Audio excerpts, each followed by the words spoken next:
सुहृदं सुलभं सुखदं स्वनुजं च सुखाय ममोघशरम् अपहाय रघुद्वहमन्यमहं न कथञ्चन कञ्चन जातु भजे।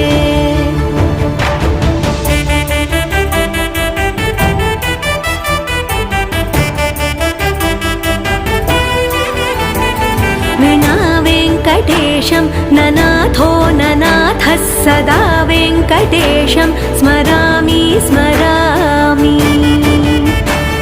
हरे वेङ्कटेश प्रसीद प्रसीद प्रियं वेङ्कटेश प्रयच्छ प्रयच्छ।